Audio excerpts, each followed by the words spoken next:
ما انزل اللہ من دائن الا انزل لہ دوان، اللہ تعالیٰ نے کوئی بیماری ایسی نہیں اتاری کہ جس کا علاج بھی نہ اتار دیا ہو۔ اور جیسے کہ ماں کی چھاتیوں میں بچے کی ولادت سے پہلے دودھ پیدا ہو جاتا ہے، اس کی غذا کا بندوبست پہلے ہو جاتا ہے، اسی طریقے سے اسرائیل کا جو فتنہ اٹھنے والا تھا اس کی سرکوبی کے لیے پاکستان وجود میں آیا ہے، اور آج وہ مرحلہ آ گیا ہے تاریخ کا ایک عظیم موڑ۔ آپ دیکھیں گے کہ بڑی مشابہت پیدا ہو گئی ہے۔ ایک طرف بظاہر امریکہ کی مرضی کے خلاف اسرائیلی وزیر اعظم نیتن یاہو وہ بڑا ایک غرور کا اور بڑے تکبر کا مظاہرہ کر رہا ہے، اور وہ پورا پیس پروسیس جس پر نہ معلوم کتنا وقت صرف ہوا تھا، کتنی محنتیں ہوئی تھیں، کتنے راؤنڈز آف ٹاکس ہوئے تھے، کبھی واشنگٹن میں ہوئے، کبھی اوسلو طرز کا کوئی معاہدہ ہوا ہے، کبھی پھر اور اس کے بعد پیشی ہوئی تھی میڈرڈ کے اندر بھی، لیکن وہ سارا پیس پروسیس جو ہے اس کی دھجیاں کر رہا ہے۔ وہ وقت بالکل قریب نظر آ رہا ہے کہ یروشلم کے مسئلے پر وہاں بٹی دہک اٹھے گی، اور احادیث نبویہ میں جو خبریں دی گئی ہیں کتاب الملاحم کی احادیث میں معلوم ہوتا ہے کہ اب اس کا آغاز ہونے والا ہے۔ نیتن یاہو کو امریکہ کے خلاف جانے کا اصل میں حوصلہ کیوں بڑھ رہا ہے؟ اس لیے کہ اسے معلوم ہے کہ فرنگ کی رگیں جہاں پنجہ یہود میں ہے، چاہے کلنٹن ہو یا کلنٹن کا باپ ہو، یہودی لابی وہاں کی اتنی مضبوط ہے، کانگریس میں اور سینٹ میں ان کا اتنا اثر ہے کہ کوئی بھی وہاں شخص بڑے سے بڑا طاقتور اور بڑے سے بڑا اختیارات کا حامل اسرائیل کی مرضی کے خلاف نہیں جا سکتا۔ یہی معاملہ یہاں نظر آ رہا ہے۔ بظاہر تو ناراضگی کا اظہار ہوا ہے، لیکن یہ بات اب تو کھلتی چلی جا رہی ہے۔ حقیقت یہ ہے کہ یہود اور ہنود کا بڑا گہرا لنک قائم ہو چکا ہے، اور یہ بھٹیاں اب دونوں طرف دہکیں گی۔ میں اس سے پہلے بارہا کہہ چکا ہوں، ملت اسلامیہ تقریباً 150 کروڑ افراد پر مشتمل ہے، لیکن اس میں سے تقریباً 20 کروڑ عرب ہیں۔ ان کو اللہ نے خصوصی فضیلت دی تھی، یہ تھے کہ جن کی زبان میں قرآن نازل ہوا، خود محمد عربی صلی اللہ علیہ وسلم عرب تھے، انہیں جو فضیلت عطا کی تھی، لیکن بدقسمتی سے اس دور میں آ کر بھی انہوں نے آزادی حاصل کرنے کے بعد بھی اپنا قبلہ درست نہیں کیا۔ کسی نے ماسکو کی طرف رخ کیا، کسی نے واشنگٹن کا رخ کیا، اللہ اور اس کے رسول کی طرف رخ نہیں ہوا۔ واقعہ یہ ہے کہ مجرم ہیں، دوسرے بڑے مجرم 150 کروڑ میں سے 10%، یہ 15 کروڑ مسلمان ہیں۔ حالیہ جو سینسس ہمارا ہوا ہے اس کے بعد اندازہ ہو رہا ہے کہ یہاں کی آبادی 15 کروڑ ہو چکی ہے۔ 10% امت مسلمہ کا مسلمانان پاکستان ہے، اور یہ اس اعتبار سے کہ اسلام کے نام پر ملک بنا کر نصفری گزار چکے، لیکن یہاں پر اسلام کا بول بالا نہیں ہوا، کتاب و سنت کی بالادستی پر اعلان نہیں ہوا، دستور میں ساری اسلامی دفعات موجود، لیکن اس کے ساتھ ہی ایسے خلا موجود، چور دروازے موجود کہ کوئی دفعہ بھی مؤثر نہیں ہے۔ یہ منافقت کا پلندہ لے کر ہم چل رہے ہیں اس دستور کو، اس دستور مملکت پاکستان کو۔ لہذا واقعہ یہ ہے کہ یہ بھٹی جو ہے اب ہماری آزمائش کے لیے آگ آد ابراہیم ہے، نمرود ہے، کیا کسی کو پھر کسی کا امتحان مقصود ہے؟ اس لیے میں نے وہ آیت بھی آپ کو سنائی، وَلَنَّبْلُوَنَّكُمْ بِشَيْءٍ مِّنَ الْخَوْفِ وَالْجُوعِ۔ آج کی صورتحال پر غور کیجئے، کس درجے یہ الفاظ ہمارے جو ہیں وہ ثابت ہو رہے ہیں اور جس اپلائی ہو رہے ہیں۔ ایک خطرہ پیدا ہو چکا ہے۔ واقعہ یہ ہے کہ کوئی کرائسس ہو، کوئی خطرہ ہو، کوئی اندیشہ ہو تو قوم جاگ جایا کرتی ہے، اور اس کے بعد حقیقت یہ ہے اگر ہم نے جرأت کر لی، اور مجھے یقین ہے کہ ہو جائے گا، کچھ لیت و لال ہے، کچھ تاخیر ہے، حکومت کے کچھ اعلانات دو طرفہ سے بھی آ جاتے ہیں، لیکن مجھے یقین ہے یہ دھماکہ ہوگا، یہ مشیت اعزدی ہے، یہ شدنی امر ہے، یہ ہوگا۔ اور اس کے بعد یقیناً اس آیت مبارکہ کا دوسرا لفظ ہم پر منطبق ہوگا، وَلَنَبْلُوَنَّكُمْ بِشَيْءٍ مِّنَ الْخَوْفِ وَالْجُوعِ۔ یہاں دوسرا لفظ بھوک کا لفظ ہے، ہم پر سختیاں آئیں گی یقیناً۔ الکفر ملت واحدہ، پوری دنیا امریکہ کی زیر سرپرستی ہمارے خلاف کھڑی ہوگی، ہمارے اوپر پابندیاں لگیں گی، لیکن شاید ہمارے جذبہ ایمانی کو بیدار کرنے کے لیے اللہ تعالیٰ اسی کو ذریعہ بنا دے، اور پھر اس کے ذریعے سے پورے عالم اسلام میں عوامی سطح پر جو ہمدردی پیدا ہوگی پاکستان کے ساتھ، اس کے آثار شروع ہو گئے ہیں۔ کبھی قطر کی طرف سے خبر آ رہی ہے، کبھی الاحرام کا جو ہے وہاں بات سامنے آ رہی ہے۔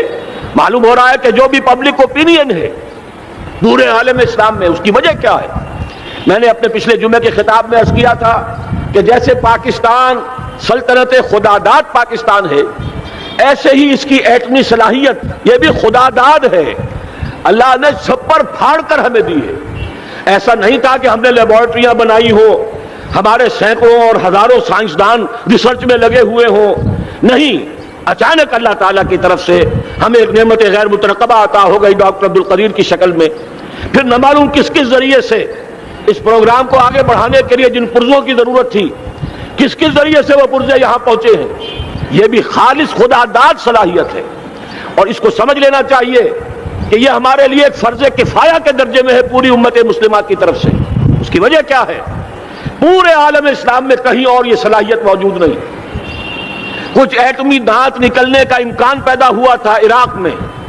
آپ کو معلوم ہے کئی سال پہلے اسرائیل کے جیٹس آئے اور اس کی ایٹمی تنصیبات کو تہس نہس کر کے چلے گئے۔ اس کے بعد جو کچھ ہوا ہے خلیج کی جنگ میں، اس کا اگلا پچھلا کھایا پیا سارا اگلوا دیا، اور اس کے لیے جو پابندیاں ہیں شدید سے شدید تر ابھی تک چلی آ رہی ہیں۔ تو اچھی طرح سمجھ لیجئے کہ پورے عالم اسلام میں صرف ایک پاکستان ہے، پوری دنیا میں صرف ایک ملک ہے جو اسلام کے نام پر بنا، پورے عالم اسلام میں صرف ایک ملک ہے جس کے پاس ایٹمی استعداد ہے۔ ان دونوں چیزوں کو سامنے رکھیے تو پھر مشیت ازدی میں مختلف چیزیں جو اللہ تعالیٰ کی اس تدبیر کے اندر موجود ہے، اس کی کچھ نہ کچھ کڑیاں جو ہے ملتی نظر آتی ہیں۔ لہذا اگر یہ معاملہ ہو جاتا ہے تو یقیناً اگرچہ سختی آئے گی، وَلَنَبْلُوَنَّكُمْ بِشَيْءٍ مِّنَ الْخَوْفِ وَالْجُوعِ، لیکن ایک تو یہ کہ اس قوم کے اندر سے انشاءاللہ جذبہ ایمانی برآمد ہوگا، اس قوم کے اندر سے ایثار و قربانی کے جذبات برآمد ہوں گے، پورے عالم اسلام کی اخلاقی سپورٹ اسے حاصل ہوگی۔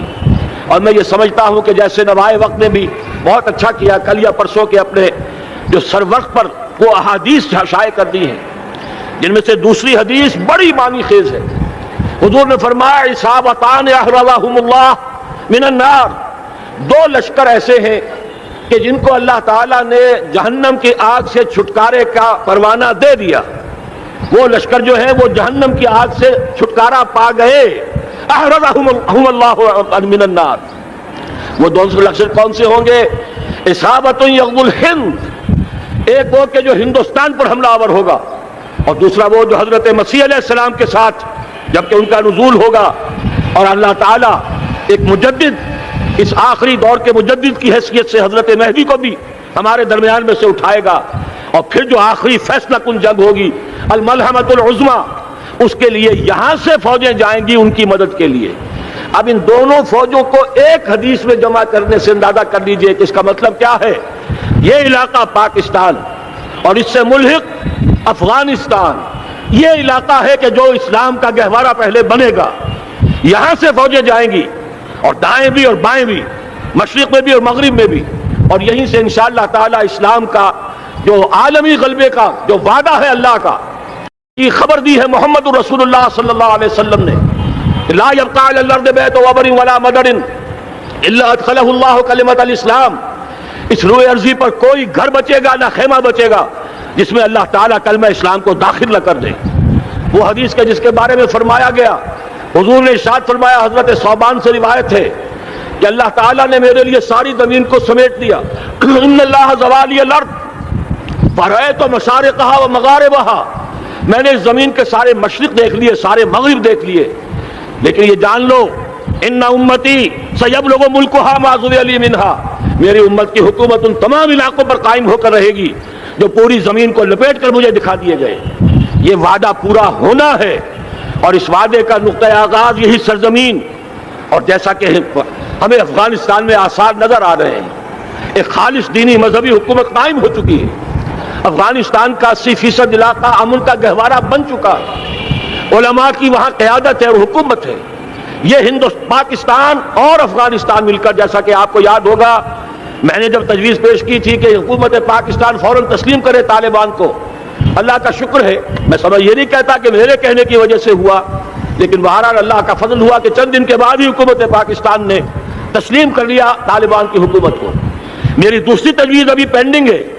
پاکستان اور افغانستان کا کے درمیان کانفیڈریشن قائم کیا جائے۔ یہ ملک دونوں مل کر واقعتاً، کہ ایک نے واقعتاً 15 لاکھ سے زیادہ جانیں دے کر مرنا سیکھ لیا ہے، اور جو قوم مرنا سیکھ لے اسے کوئی مار نہیں سکتا، اسے کوئی شکست نہیں دے سکتا۔ اور ایک وہ قوم ہے پاکستان میں کہ جو 400 سال کی تجدیدی مسائی کے اثرات کی امین ہے، یہ اس کا تراث علمی ہے، چاہے وہ تحریک حضرت مجدد الفسانی کی تھی، چاہے وہ علمی تحریک شاہ ولی اللہ کی تھی، چاہے وہ تحریک جہاد سید احمد بریلوی کا تھا، چاہے اور جو بھی رجال عظیم پیدا ہوئے ہیں 14ویں صدی ہجری میں، ان سب کے اثرات یہاں موجود ہیں۔ یہ چیزیں مل کر وہ طاقت بنے گی